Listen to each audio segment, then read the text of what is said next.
I have seen approved that any project has some kind of community priority.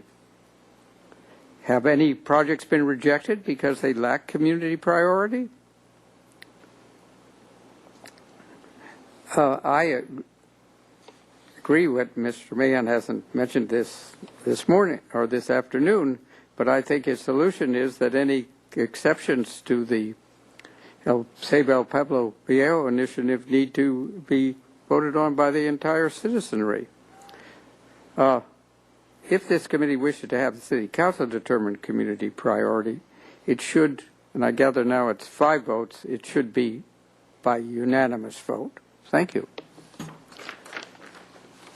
Olivia Uribe, followed by Kathy McCammon. Good afternoon. My name is Olivia, and I'm Associate Director of SB-CAN. And I have a statement from our HOT committee.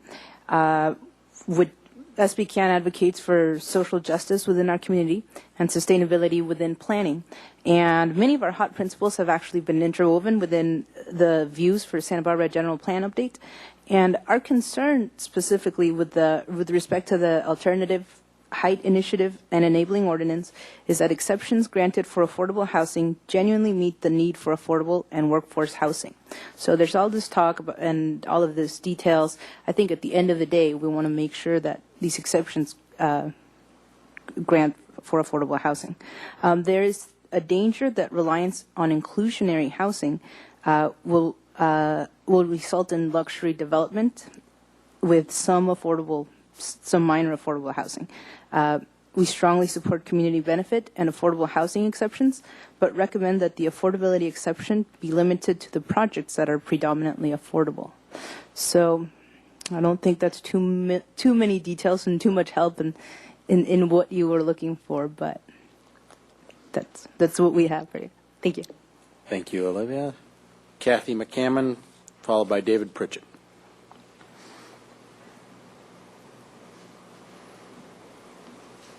Good afternoon. I'm Kathy McCammon, and I'm here for the League of Women Voters. I assume that all of you received our email, and we raised a couple of questions in there about the amalgamation of parcels, because that's another thing that leads to huge, massive development if people can combine parcels. Also, TEDR could do that if they can get extra square footage. In regards to what you have before you and these questions, as you know, League opposes having any exception, and we think that what you have done is really opened a Pandora's box. Staff has raised excellent questions, and these were the kind of questions we had hoped would be discussed in Plan Santa Barbara. And we were promised that we would have a discussion of mixed use because we have some of these concerns about how much should be affordable in the housing, et cetera. So I think the task force idea that Bill Mahan suggested is a good idea. As to specifics, is it possible that you can call this something other than community priority? Because what you want as the community priority here is the affordable housing or the rental housing. You don't really want a museum. So if you put something in the charter that just says community priority and you don't tie it to something like housing, then it could be any community priority. Then the question of should these things be 100% affordable or rental.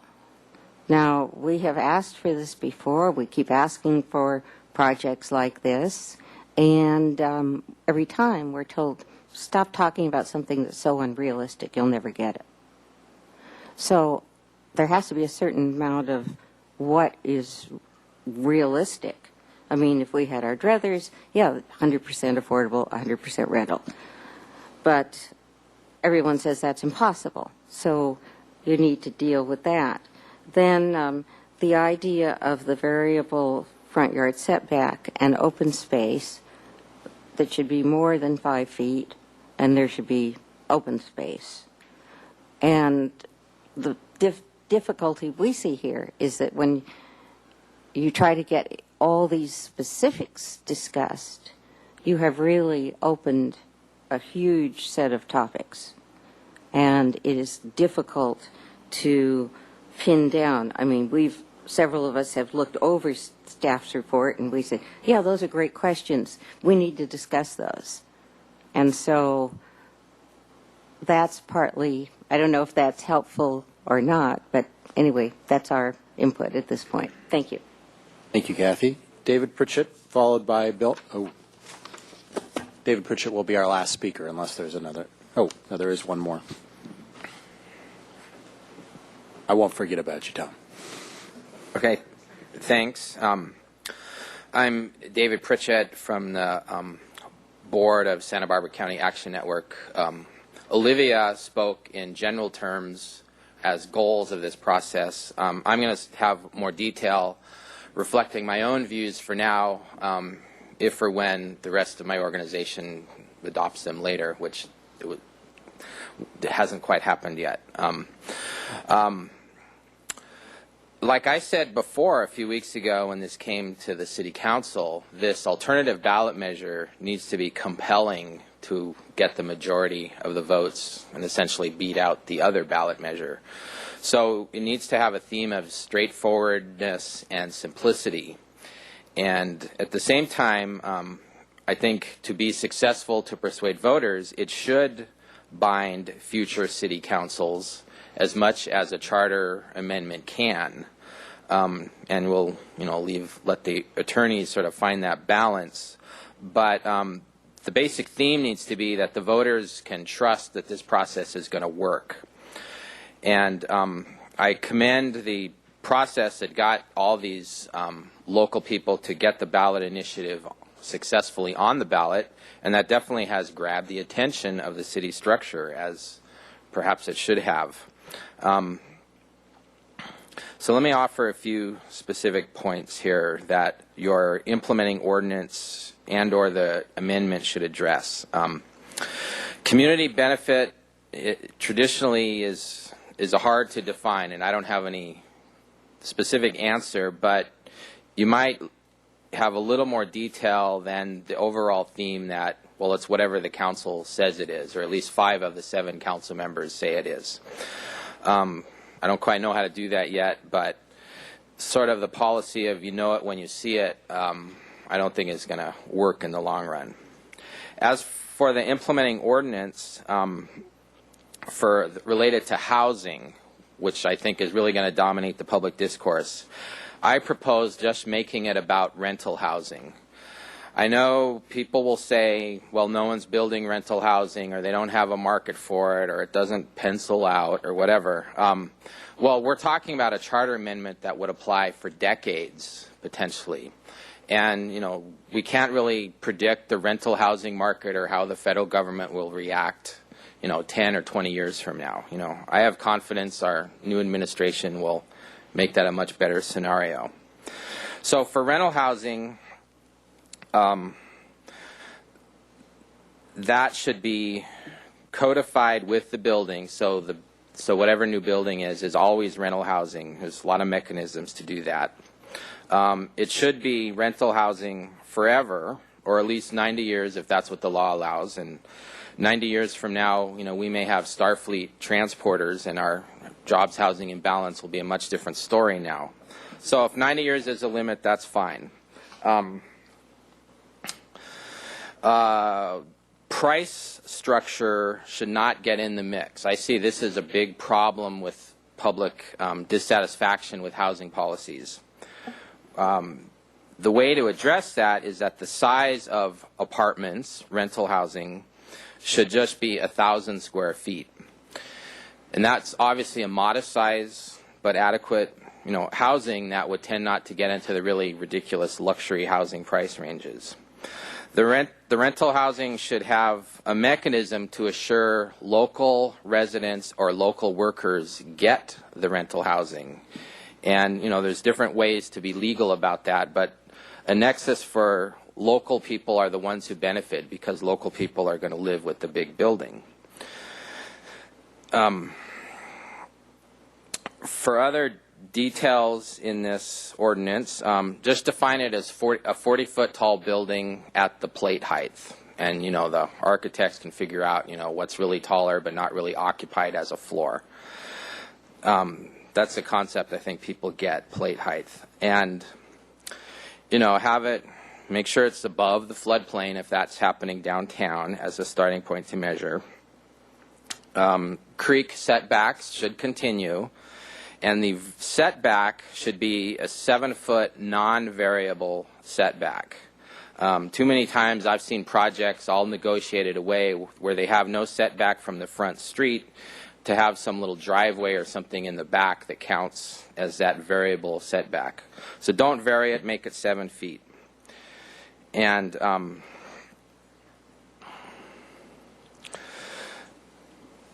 I'll leave it at that. My notes were sketchy on the bus to get here today. Leave it at that, and just I think the big question that staff doesn't need to wrestle anymore with is just make rental housing the community benefit. People get that. They understand the need for rental housing. Everybody's rented an apartment sometime in their life, nearly everybody. And this concept of having an inclusionary factor and then an income test, I think will always end up that it's the lowest inclusionary percentage and the highest income is what gets controlled in a building. And the multiplier effect that we heard about still will apply. It's not going to help us with having even 30% inclusionary, which practically in a project ends up at the 200% area median income, because we know it's all going to spread if the latitude is there under the ordinance. So there's plenty to chew on there. That's what I'm proposing, and hopefully that'll get some traction. Thanks. Thank you, Mr. Pritchett. Thomas Boley.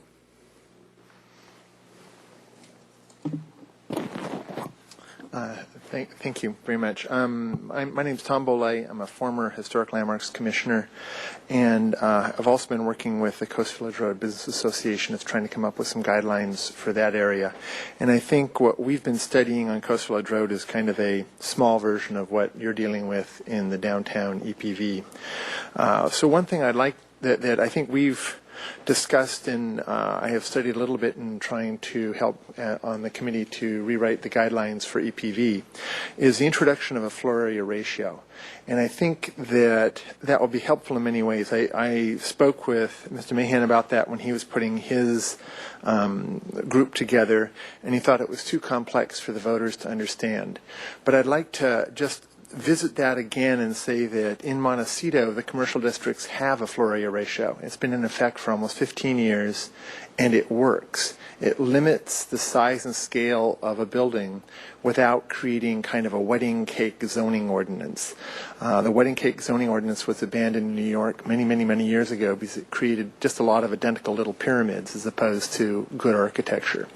So if you have height limits and floor area ratios working together, I think the answer, rather than trying to give taller height limits to rental housing, and I agree with the comments on the rental housing, I think that should be encouraged, you could increase the floor area ratio. So you're still not just building tall skyscrapers, you're allowing architects to have more flexibility within a box rather than starting with the box. And I think my observation with the problems that we have with the 76 Union Station on Coast Village Road, and what I've been observing as Historic Landmarks Commissioner, is most developers want the top floor right at the limit, because that's where the best views are and that's where the best sales price is going to come. And they almost invent reasons to build superstructure underneath it. At-grade parking, 2 levels of at-grade parking. They'll build it up with real tall ceilings from commercial spaces, all sorts of reasons to get the building to the very top of the height limit. And I think that's a real problem with what we're seeing in the community.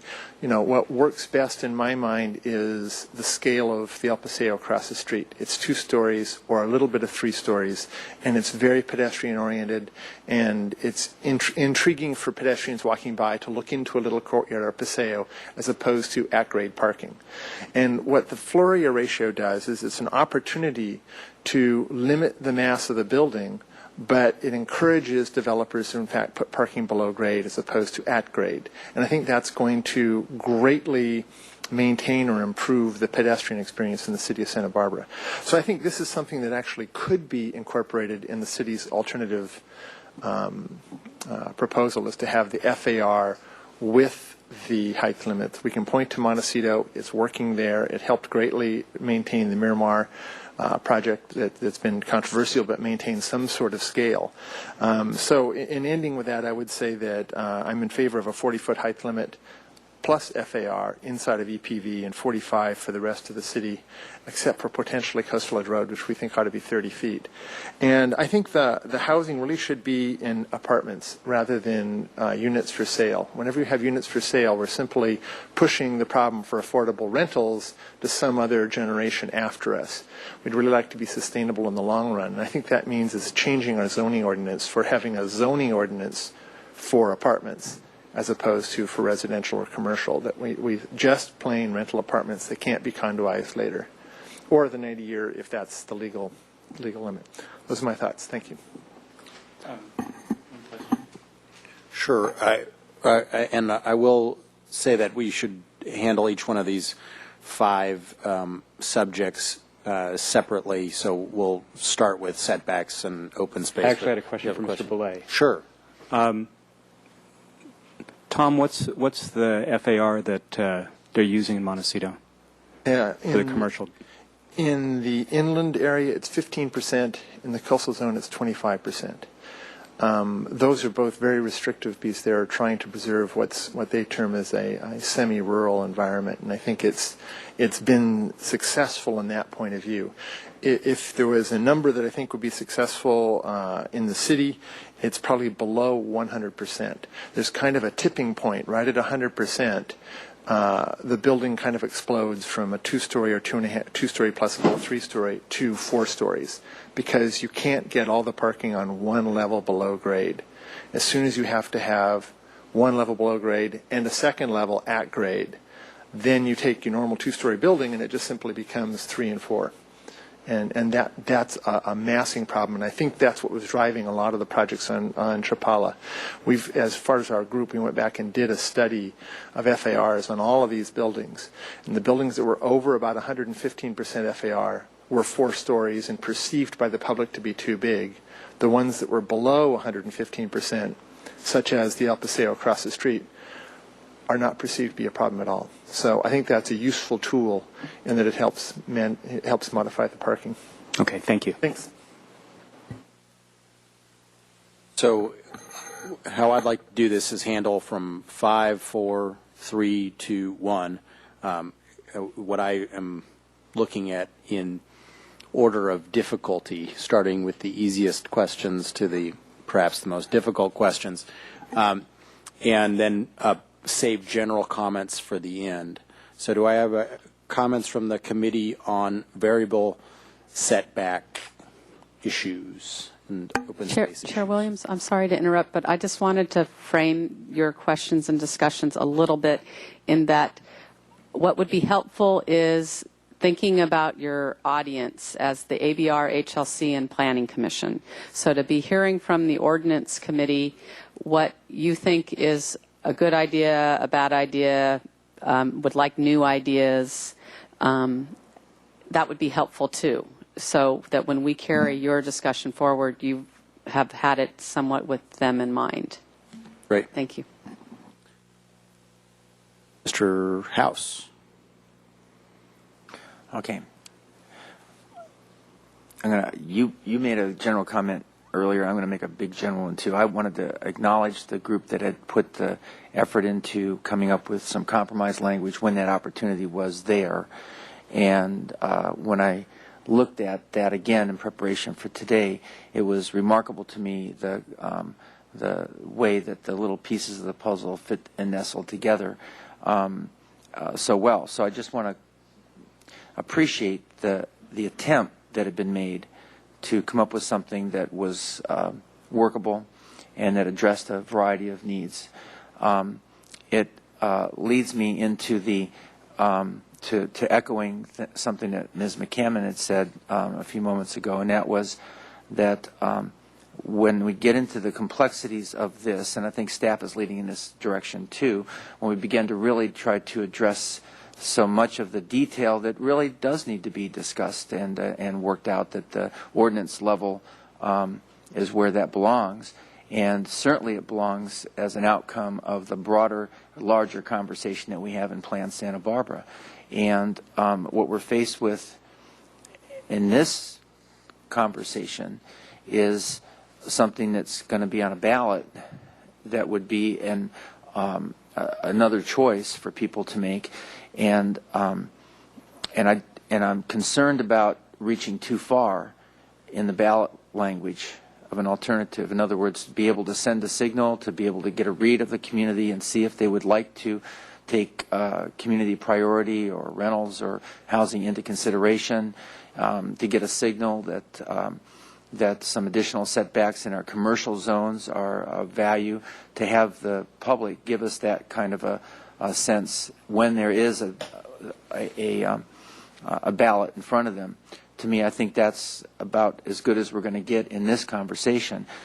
Parallel track and in-depth conversation, sleeves rolled up around the table, working out these other much more complex aspects of it. How you implement that, how do you bring it to life in the community? That I really see that as what we can still accomplish in Plan Santa Barbara, and would show up in the implementing ordinances that follow on the heels of the policy, the overarching policy. That's my big conversation.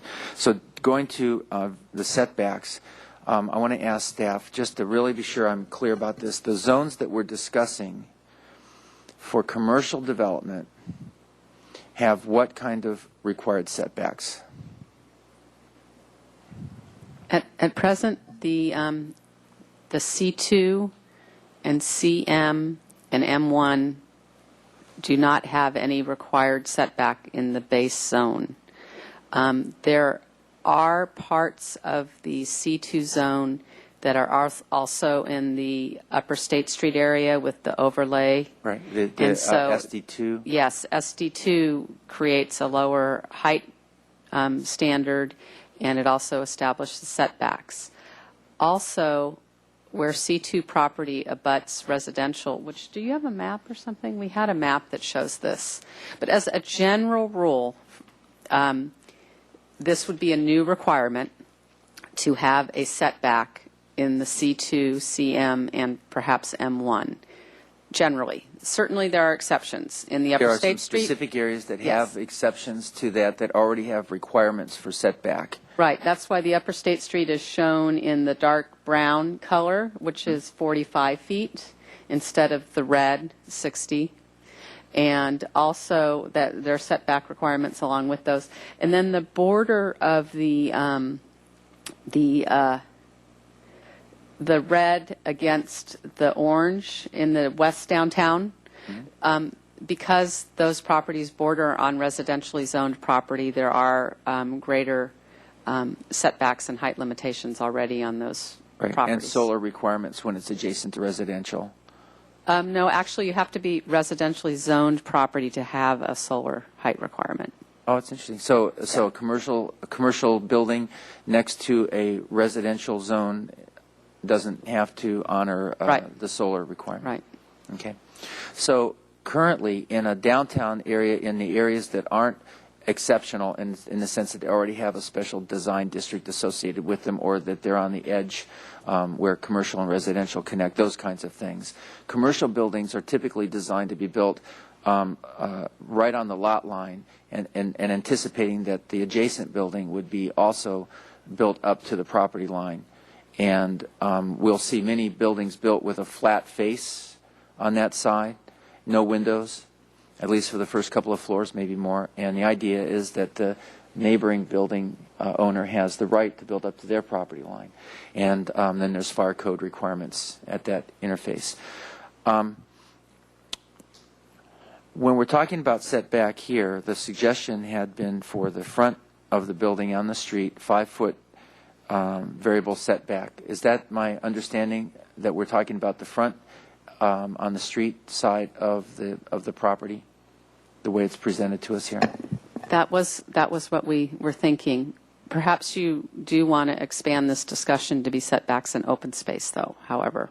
My concern was that if it were interpreted to create little 5-foot sections between a mixed-use structure, for instance, and a wall going vertically up 2 or 3 stories on an adjacent commercial building, that I would have a great concern about that. That the idea that we would have setback, I think the idea was that there would be some setback from the sidewalk, from the front property line, to allow for some landscaping, to give it a little relief in the architecture, so it's not just a straight up from the street. And if that's the intention, I support it in what we're doing. When we get further than that, when we start talking about other kinds of setbacks, I believe that we need to have that more in-depth conversation about what the value of them would be and where they should be, perhaps going a little bit more towards what Mr. Bolea is suggesting, where you're looking for what's the value of the space that's being left undeveloped, if it's on the top, on a podium, or if it's in the form of a porch, or if it's in the, if it allows some relief on the upper floors. Those are really important conversations. I don't believe it belongs in the ballot measure.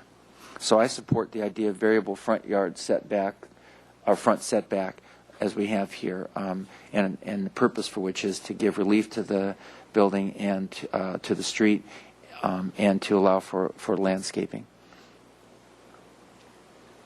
What I would propose is the 5-foot variable, and I think it's important to indicate to the public why a variable is superior in my mind to a non-variable.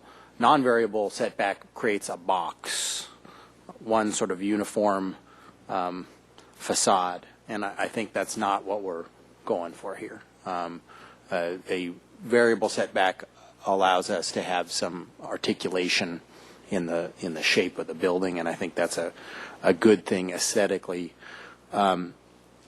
Actually, and Mr. Williams, it also allows for a front door to either be right on the sidewalk, if architecturally it's more inviting to the pedestrians to come in, or to create kind of a vestibule effect where you have landscaping on either side, and again, kind of an invitation to come in. But if you just have a flat 5-foot back, or 10, whatever it might be, you miss opportunities like that. And I think that that's a good mechanism. I do think that there should be some other standard for the extra granted for the extra height, what I would propose is something like that a condition that a requirement to receive the larger amount of height would be that you substantively exceeds open space requirements, and I think that would take care of the setback, or vice versa. And I think that if PC and ABR and HLC wish to add some detail in the implementation ordinance, that would be fine. But I think, in other words, we're trying to keep the language of the ballot measure very simple. One phrase, like substantively exceeds open space requirements, but the implementation ordinance could be more exact if the advisory bodies saw fit. That would be my suggestion on that. I do not have strong feelings of whether or not it should apply to the M1 zone. I don't think we're facing the same problems in the M1 zone. So I don't have strong feelings on that. And then I think that at very least it should go all the way to SOLA. The character of State Street changes dramatically after SOLA, not after Victoria. So I think it should go all the way to SOLA, and I wonder whether it should apply to the first block of the side streets off State. I kind of wonder about the wisdom of that. The character of the first block of the side streets off of State is much more akin to State Street itself, and I wonder whether we should have it apply to that. So I throw those three issues out to the committee for ravaging or acceptance. If I'll just respond to that. I think we should be leaving the blocks off of State Street alone the way they are right now, the design of the buildings and the way that, if you look at the way that the small shops and all that occupy the first floor in those buildings, I have a bigger concern, quite honestly, about buildings that are designed where they don't have a life on the street and that don't come right up to the street in that area. An example would be the site of Nordstrom as you get closer to Chapala Street. So, you know, I'm more, I think, believing that we're responding to community concerns if we're talking about where we've diminished in the pyramid of height in terms of buildings in the streets that move away from the very, very downtown core. I also have a concern, and this is something that we're going to need to discuss at some level, not here, but the effect of landscaping in terms of indebting a retail or a commercial environment. There are places where landscaping that has been so prolific in front of a building, nobody in the world would ever walk there, and you'll find places in Santa Barbara and other places where that does happen. It makes it pretty much a dead zone. In a commercial environment, landscaping is like seasoning, you know, just the right amount makes the dish, but too much, you just don't want to, you wouldn't want to go there. And I think we've got good examples in our retail environment, our downtown environment, of where it's just right. In other places, just off it, where nobody walks on that side of the street because there's just too much. I don't think this is going to, what we have in front of us here, causes that harm. But I think that that's going to be another Plan Santa Barbara kind of discussion. We need to really roll up our sleeves on that. Mr. Francisco? Do you agree or disagree with it? I mean, I'm okay. Well, then I'll just for clarity to staff, is there at least two of us that agrees that the extra height should be granted if it substantively exceeds open space requirements? I want to ask you, Mr. Williams, what do you really mean by that? If a building had, presumably none of these are more than 4 stories. So if a building had a roof that protruded in, you know, up closer, above 45 feet, what do you mean by open space? Where would that be? What would that do to make the building better? I think open space is provided in variable different ways, not always just in the front, but the intention of open space in my mind is for the aesthetic sort of with the quality of life of the residents of and workers of the building. So sometimes open space can be interior open space, sometimes it can be exterior, sometimes it, you know, I think there's I guess a greater debate of whether it can be only on ground level or not on ground level. But my intention by putting this forward is to put something that is a call to something better. We have our minimum requirements, and then we have a desire for something better if you want the extra 15 feet of height. And to me, our advisory bodies can help determine what that something better means. But to me, it would be something that is not just a foot better than the minimum, but something that is substantively better than the minimum. Can we put something like this forward to I mean, this is going to go to ABR and HLC after us, right? Can we put this forward as a question for them to assist us with, rather than as that we've determined it? Because I would really be interested to know how that would be done and of what value it would be, and I would probably be willing to support it, but I really want to understand it and see that it does add value. Okay. Then let's put that forth as a question to the advisory body. Yes, we'd like to pose that to them, and I think they'll also be thinking about it as open space that has a general outward public benefit in terms of massing of the building and public perceived open space and project amenities, interior open space. So they'll probably want to talk about it in a couple of different ways and give you some feedback. I'm pretty certain, though, that I do not think that the 5-foot variable setback should apply to one block east and west of State Street, from Sola to Montecito Street. Yeah, I'm good with that. So we have the committee's determination on that issue. And then, does anybody have feelings on the M1 zone? Or is this just wishy-washy throughout the committee? May I just... Yes, Mr. When we House. talk about M1 zone, first, it sort of begs a bigger question. A question about housing comes up. Right now, housing, unless it were something very special, like the one project that we have hopefully in the works, hanging on by a toenail. But this whole idea of community priority, which was brought up by one of the speakers here, I really do think that community priority is more broadly defined than just housing. There very well may be another theater in our future that requires the fly space in the back, or there may be I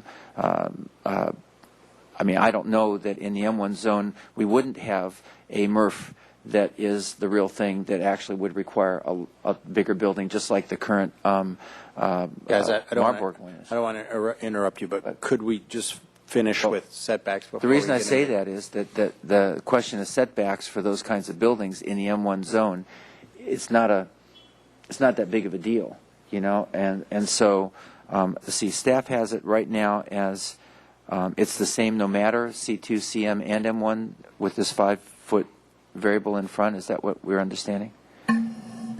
We were posing it as a question. We had thought that perhaps the setback wouldn't be as necessary in the M1 zone, but I don't think we feel strongly, to tell you the truth, about it. Right now, again, in the M1 zone, setbacks aren't required. Some projects have them and some don't. So just like your State Street pattern of development, where we're pretty clear that a setback doesn't make sense, we were thinking that parts of the industrial zone are also okay without a variable 5-foot setback. But now, if the building is going to be over 40 or 45 feet, again, would we like to have a particular setback in the M1 zone then versus on all projects? You just, without trying to, you just convinced me. I'm remembering Okay. how hard we worked for the tree wells and all that, the little urban forest grant that we got for the Lower East Side industrial area. Okay. And what a difference those trees make, even in an industrial area. And the people that work there and the businesses that are there, there's been no resistance. They tend to like it.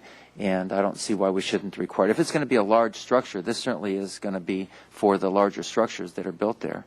So this would be for 45 feet and above is where this requirement kicks in. It could be either way. It could be what's proposed now for the C2 and CM. We were thinking it's a variable 5-foot setback required for all buildings. Right. 1-story, 2-story, 30 feet, 40 feet. Oh, okay.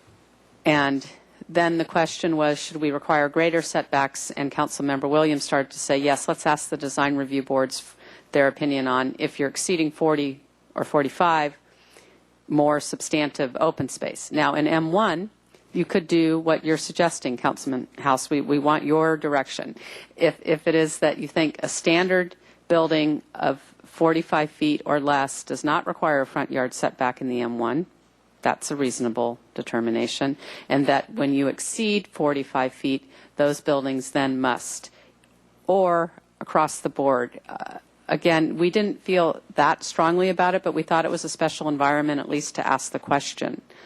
I mean, what I feel is that if we, and this may be helpful, if we're getting to where we're crossing a certain threshold, even in the M1 zone, then a variable 5-foot setback on the street is a requirement. That's how I feel about it. You're going to have lots of other buildings that are under that won't require it. But if a building is proposed that's larger, it needs to have some kind of a relief on the street.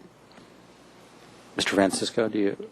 I was just going to throw in my 2 cents. I think that what we're talking about here is residential buildings in the manufacturing zone. And as Mr. House pointed out, that's not going to happen very often. But when it does, the whole point of this was to create greater amenities when we have residential uses in commercial zones. So I don't see why we wouldn't apply the same thing in the M1 zone.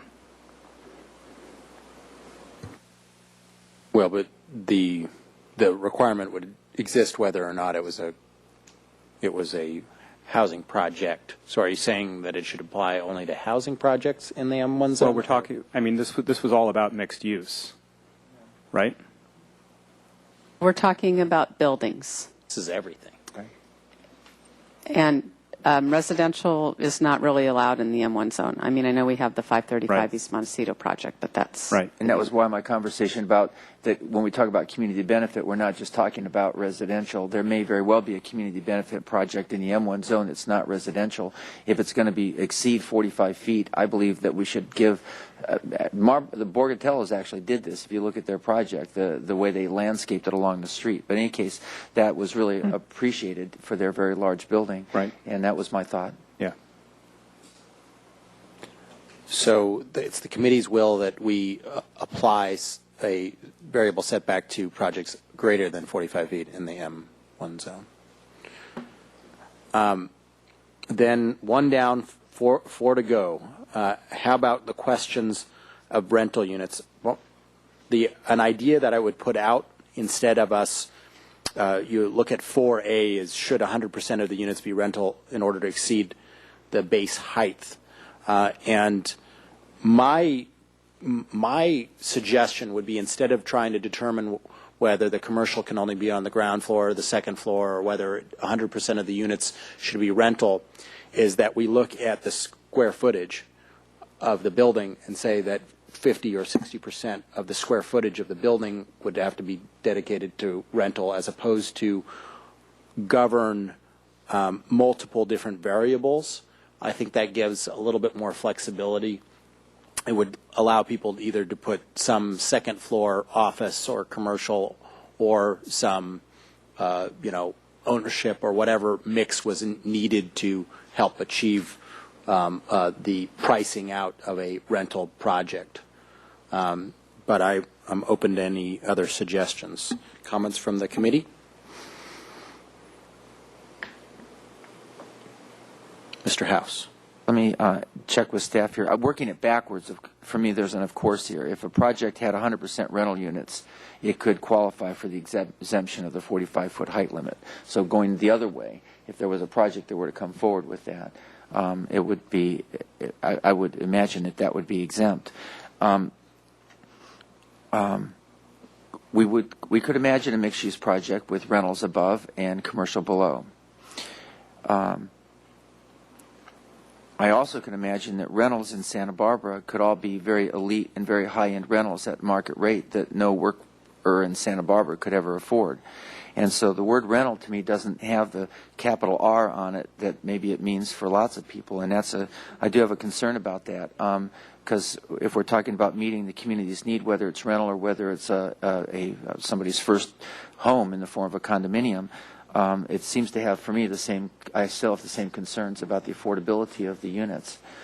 And we haven't really ever discussed, I don't think, inclusionary rental units, but it is definitely a concern of mine that if we're going to be giving allowances for rental or encouraging rentals, I guess is another way of saying it here, we need to make sure we include a mix that achieves our needs.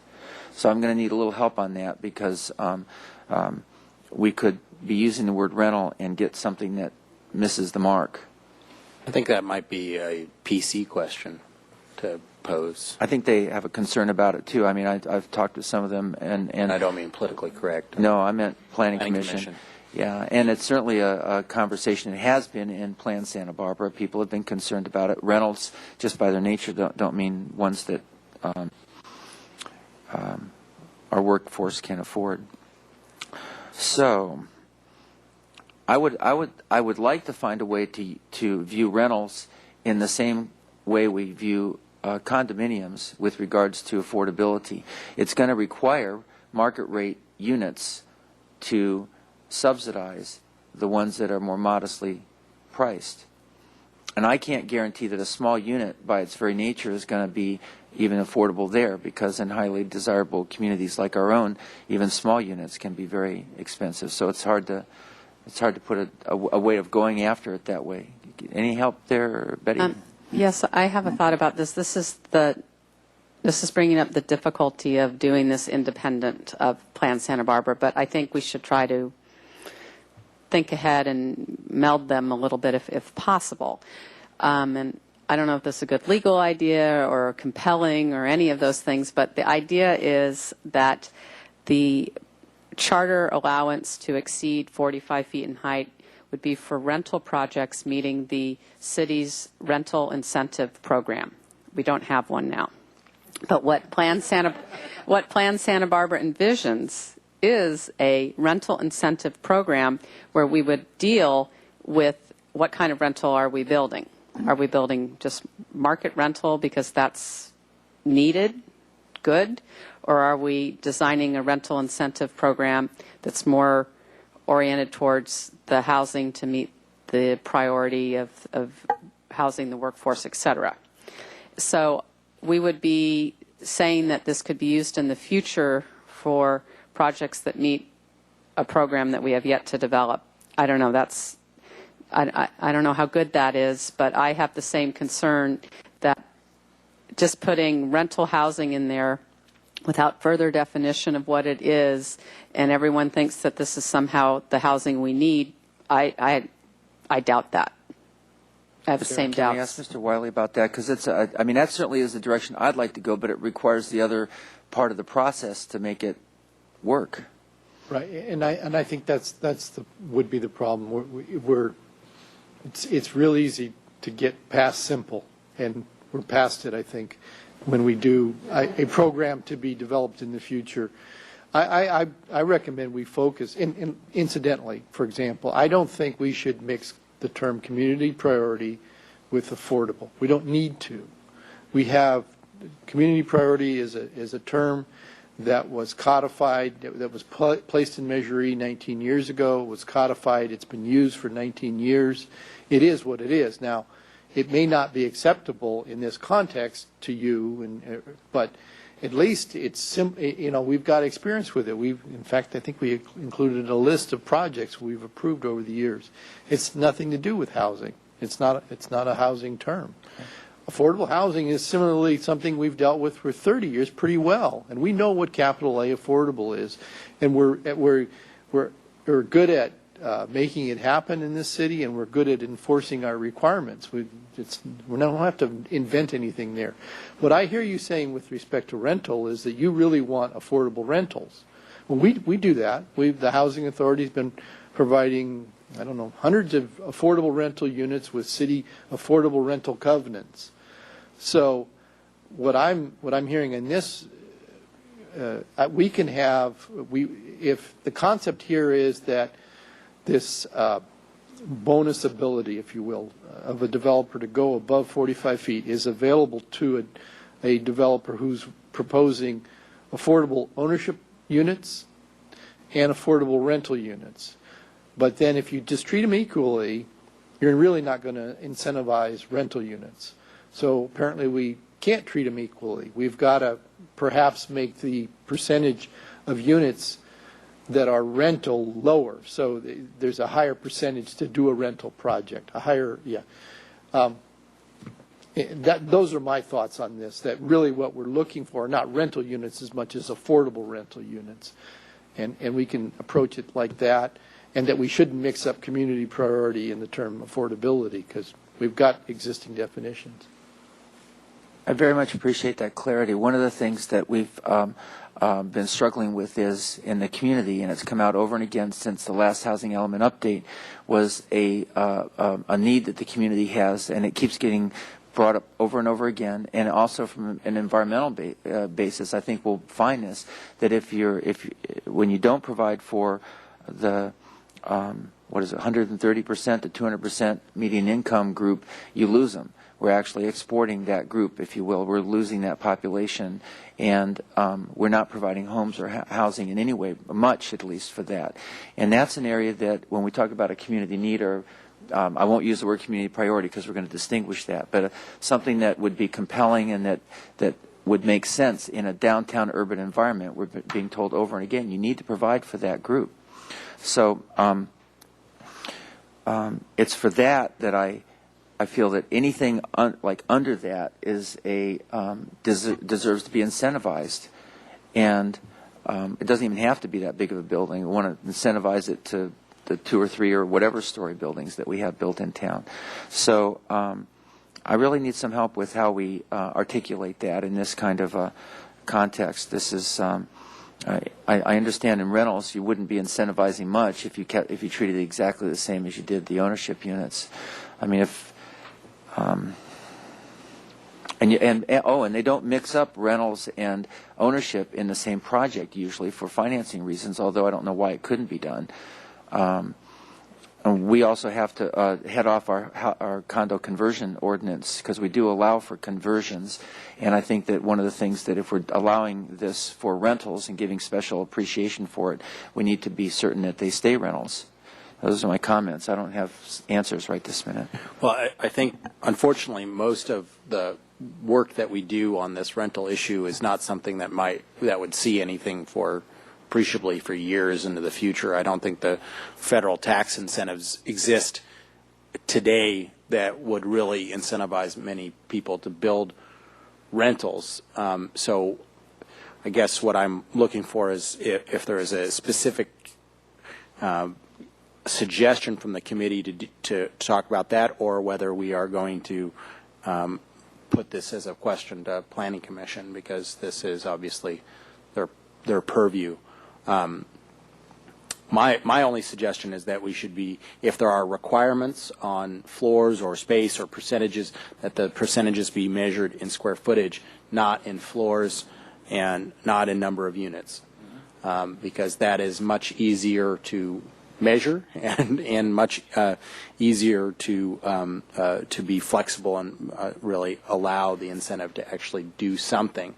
I think in some sense I would want to lower expectations here. I think any rental project would be a victory at this point, because even the sort of market rate rentals are the ones going towards some of the income groups that we're looking at. We just have a shrinking rental pool, and so I think one of the other questions would be that part of it would have to be some prohibition, as long as it's legally allowed, against condo conversion or some other zoning mechanism to prevent that. And I just put out the question as, is this just make it more too complicated? Because at one level we could just simply make the affordability thing be rentals or ownership units, and then this doesn't have an additional complication. But it sounds to me like we're going to have to give this to the Planning Commission. Mr. Chair, we've heard a couple things. We've heard from our housing authority, who's told us that for them to continue to do the projects that they have been doing, and quite successfully for a long time, they don't need to have large buildings larger than the 45 feet. And but we also know that if we're relying on private, I'll use the word subsidy, but for the private market to subsidize affordable housing in their project, I mean, that's where the penthouse or the fine, unit on the 4th floor helps pay for the ones that are on the 2nd or 3rd floor. And so it's not, I don't think many programs are coming in intentionally to build a great large building. The idea is, if we want to have more affordable housing downtown, and we aren't going to be paying for it, the government's not going to be paying for it, the private developer is subsidizing that. They need to have some way to do that. So just to bridge over to this other affordable housing category that you have here that we're going to be discussing, I think we should do that, because finish the rentals first. Well, I at least would like to give staff a definitive answer on 4D. Should affordable and rental projects also require approval or designation as a community priority from council? That's a question I have for Mr. Wiley, is that, and maybe that would be a simple solution, is that if the rental housing project was determined to meet a housing need, then that would be a rental project that is allowed to exceed the 45 feet. So it would be a process similar to the community priority. And if you don't like applying the community priority concept to rental housing, could but we're saying that we'll have a community priority concept for non-residential to exceed. Could we have a similar community benefit rental housing need determination made by the council for projects that want to exceed 45 feet in height for their rental housing project? I think that's what we were trying to get at here, was should rental projects all be brought before the council in a determination process? Mr. Wiley. Mr. Chair, and I think the answer is yes, at least as I envision this process. In other words, what we've been talking about is a simple charter amendment that would allow a project to go above 45 feet under certain limited circumstances. Let's say capital A, affordable housing. Does that mean that they don't have to go to anyone to do that? No. There would be an ordinance that says, at a minimum, that project still has to go through the same process.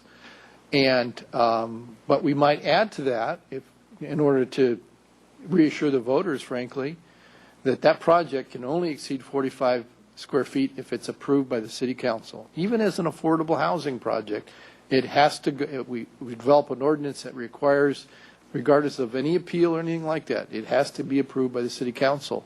You would do the same thing for community priority. It essentially, without using the capitalized term, it would be a CUP process. You're not entitled to go by 45 feet, but you can if you're an affordable housing project that gets approved by the city council. You can if you're a community priority project that's approved by the city With the council. same process of initiating it at council, and then it goes through the process, comes back around, and then it's Right. approved. So it goes through the whole Right. process. And That's very helpful. the process, we can write it however we want to write it. There's a tendency to think in terms of old ways, and we can use those, but we don't have to. Does the Ellis Act prohibit us from restricting something to stay in rentals? Good question. I don't think so in this context, because our answer has generally been yes. But here, what we're posing is a scenario where the the base requirement of the city is now at 45 feet, and you're asking the city for a benefit. You're asking the city council for a benefit, and in return for getting that benefit that you've asked for, you're going to commit to not converting to condos, for example. Got it. Thank you. I really appreciate this conversation. I think that's extremely helpful, and would give us that would give us the kind of give the community a kind of confidence that the process would be consistent and would be whole. And we already have been working a process like that for many years, and it has worked. It has done a very good job for us. So what I'm hearing is that we would require council approval for the additional height and and criteria as a good enough affordable housing, and that could be rentals. And I think that's really interesting and useful, because I think one can definitely wonder whether the two projects that have gotten people so upset would have been approved if they were seen by council, or would have been approved in that form if they were seen by council. And I would, argue that they would have at least seen some changes that would have made them,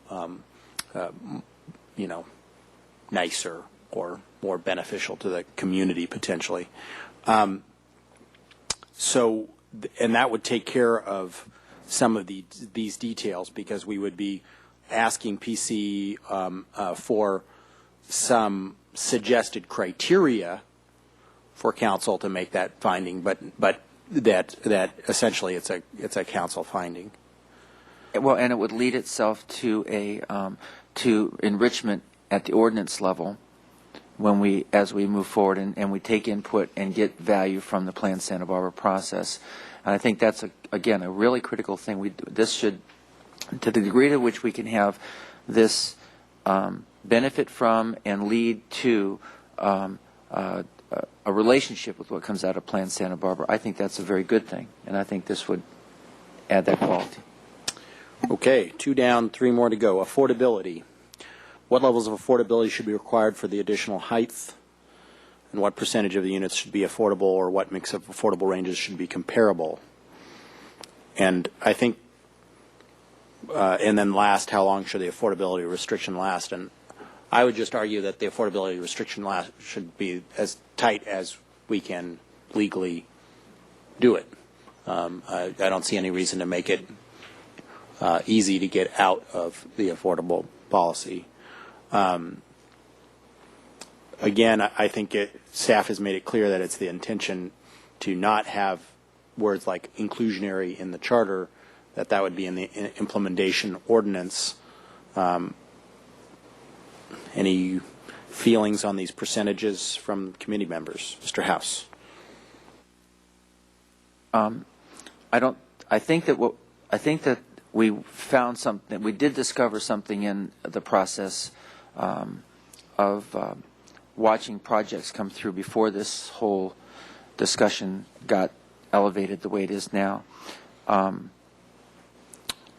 We found that it was possible for there to be as much as 30% of a project in what we in the city of Santa Barbara define as affordable, workforce affordable, and still have it pencil out. So at least in our conversation today, I think I'd like to have that at least as a baseline, and then work up from that, nothing below that. Then the question comes in, can a project that's expected to support that level of affordability provide more? And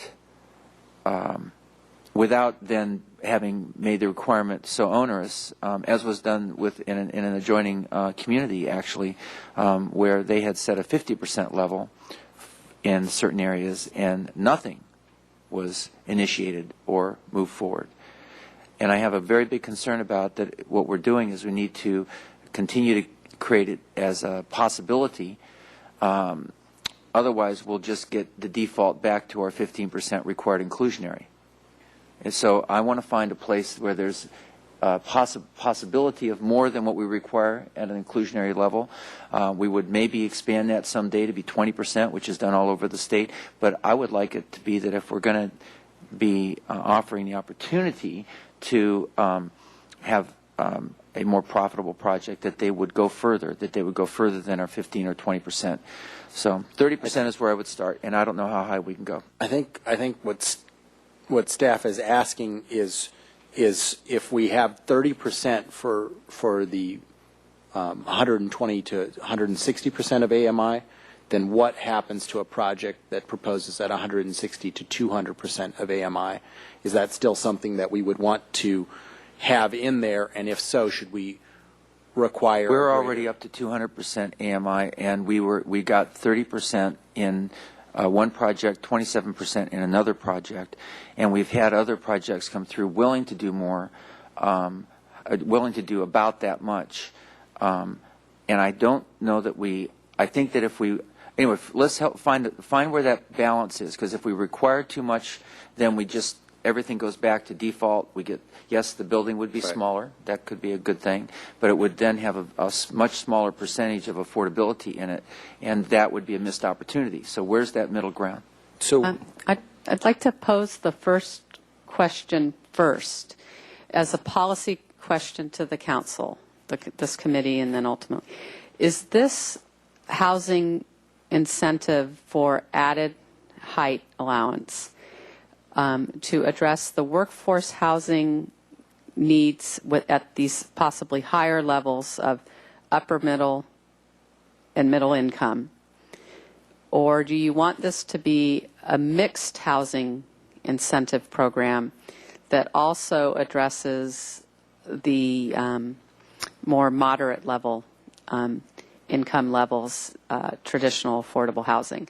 The inclusionary housing ordinance of the city was specifically targeted at middle income and in certain cases upper middle, and you were very clear on your intention for that policy.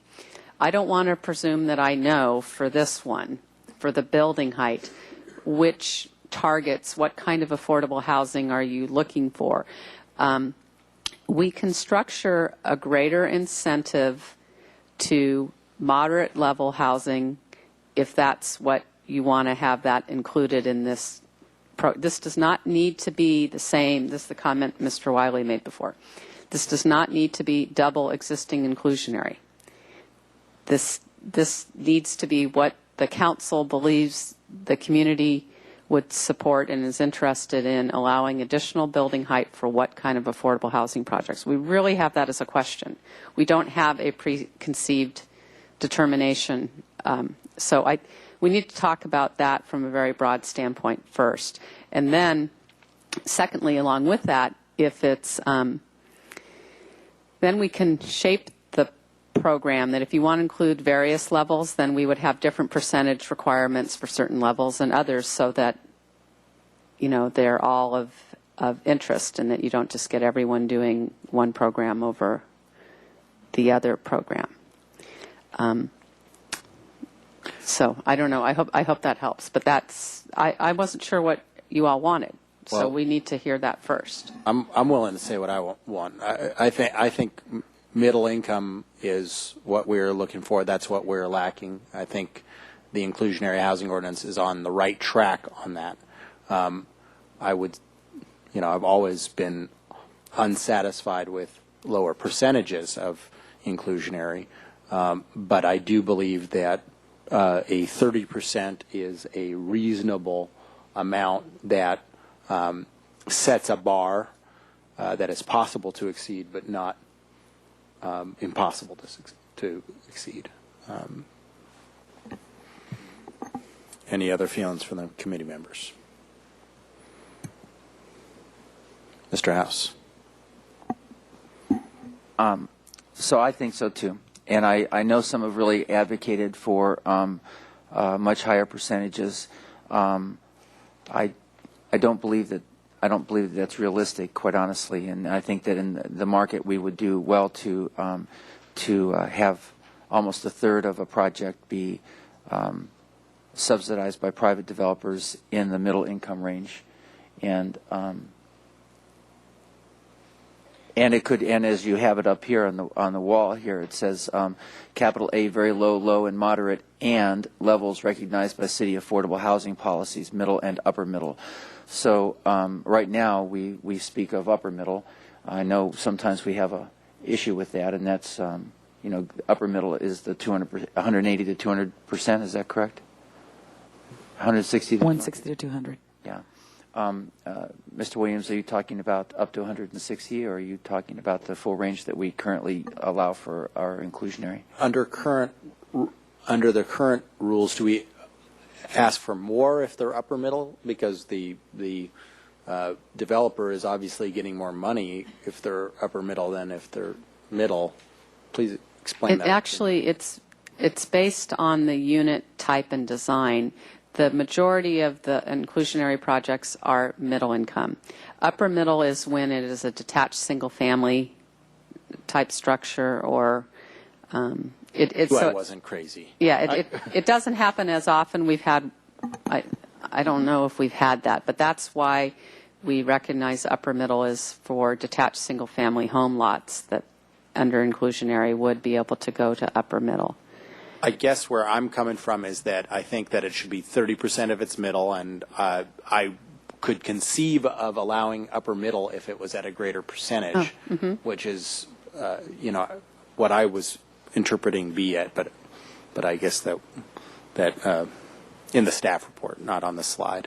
But I think we need to wrestle with that. We also need to wrestle with whether there would be a minimum number of units, and I do think that we should have a minimum number of units to prevent, as staff wisely looked, the unintended consequences that the top floors of a mixed-use building could be just a couple of large penthouses with an inclusionary unit, and that would not be what we're meaning to do here.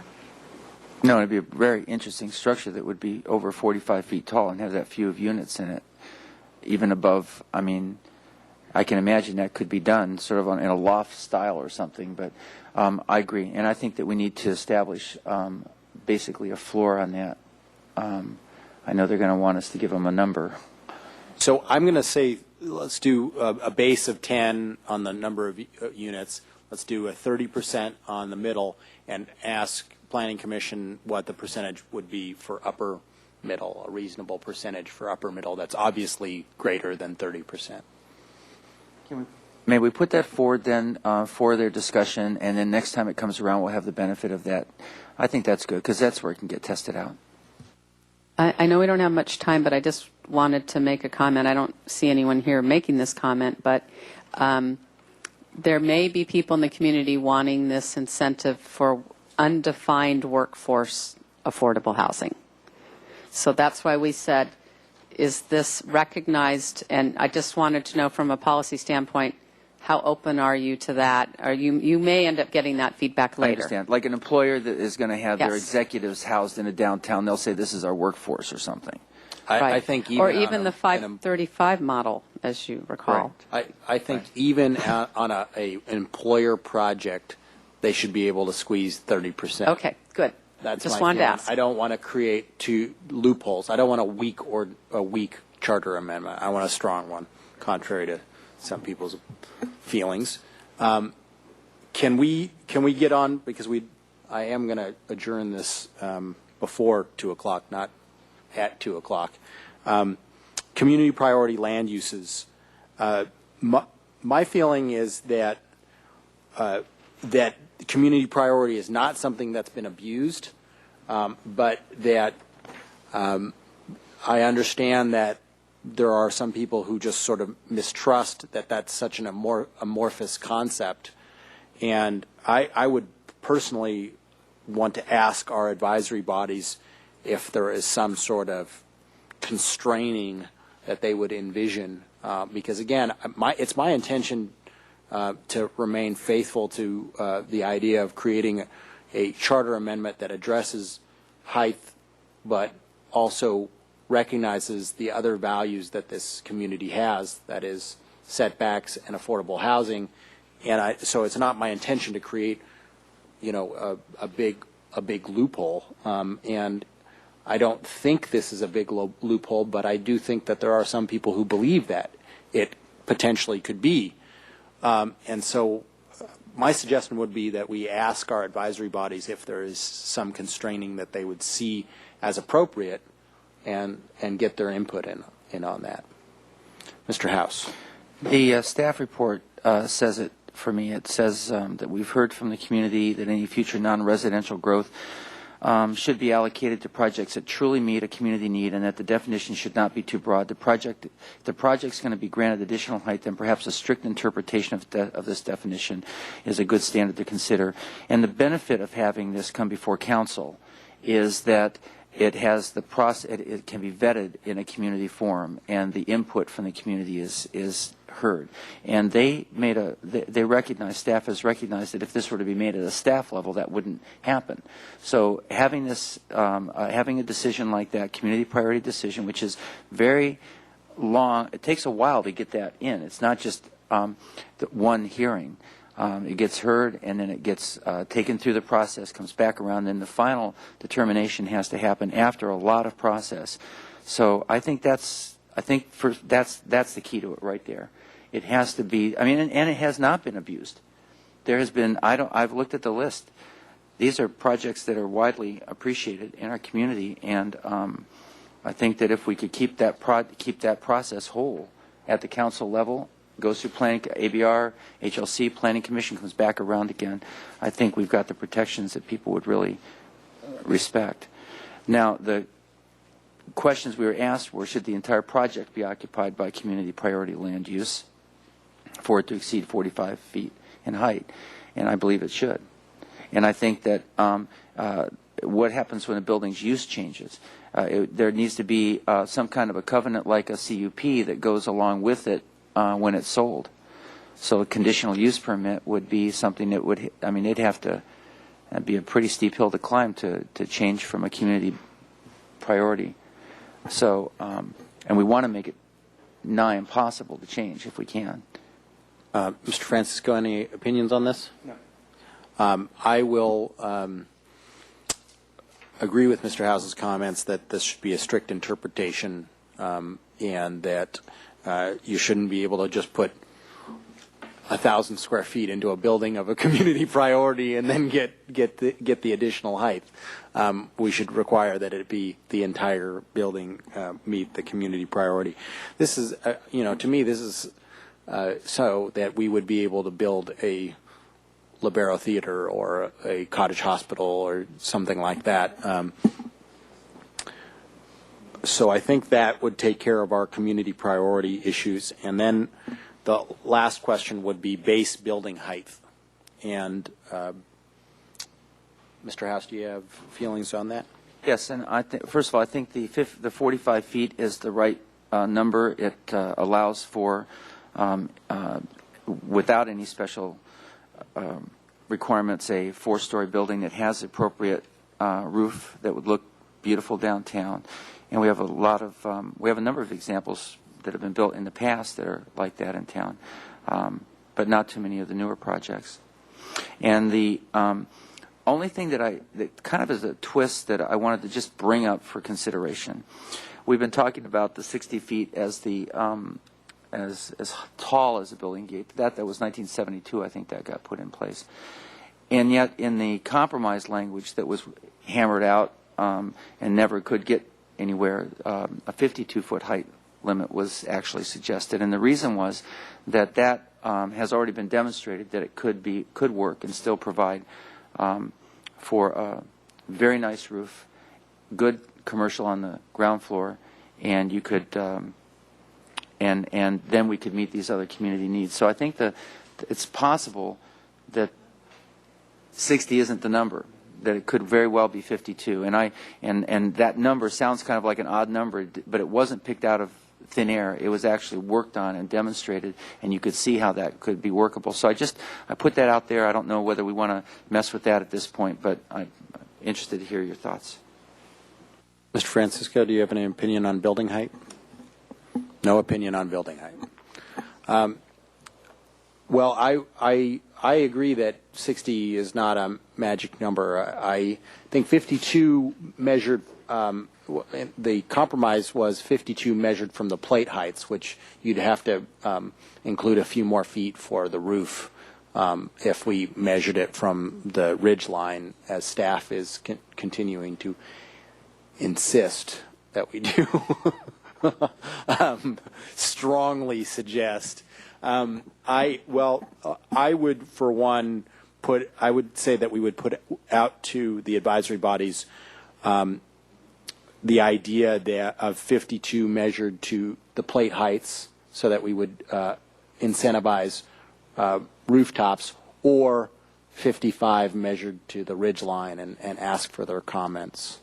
If I may, I want to make a correction. 45 would allow for 3 stories with the commercial on the ground floor and an appropriate roof. The 52, and as I understood, I'm reading Ms. Former Mayor Sheila Lodge's note that she sent here. They arrived at a 52-foot total allowed for projects, and they were going to the ridge line, and they demonstrated it. I'm putting it out there. I think it's worth discussing, and I think that we should, I don't know where the number 60 feet came from in the first place. This at least was an attempt to match it against some reality and see if it made sense to have a 4-story building that could comfortably be designed with an appropriate roof. So I'd be interested to hear some input on that as it goes forward. So do you agree with the suggestion that we should put out 52 measured to the plate heights, or some larger amount, 55 or something measured to the roof line? Because, again, the 52 was a plate height number, not a ridge line number, as determined by that committee. Well, I'm wondering, I just have a question. Is one of the reasons why you want this looked at to deal with the concern that some people have that it's 60, we're really talking 5 stories, and someday the council is going to change this to 5 stories? Or are we picking 52 because Ms. Lodge wrote a letter? No. The 52 number came from the discussion that happened that brought forth a compromise. The idea was that you could build a handsome 4-story building with an appropriate roof in that space, and the 60-foot height may not be, I mean, there may not be any magic to that number, and I'm just very curious about that. You can have 5 stories and 60 feet. Mm-hmm. So I do think that that's a question, and I'd be happy to discuss it Is more our with the is our ADR. height limit that we have currently limiting the number of stories? We had to make a special exception for the Creo Hotel, didn't we? Right. The charter has a limit of 60, and the zoning districts have a limit of 4. So it's a zoning matter of 5 votes of council. It's not a vote of the people, how many stories are allowed within the 60-foot height limit. And that is a community concern that you've already heard. So I, for one, I like that you're raising the question, and I think that there should be more discussion of it. It's, again, the message that's being sent to the community in terms of the ability for someone to push the limits unnecessarily. That's the reason I'm bringing it up. I think it's a good question to answer. And with that, is that enough for you to go on to the advisory bodies? I'll adjourn.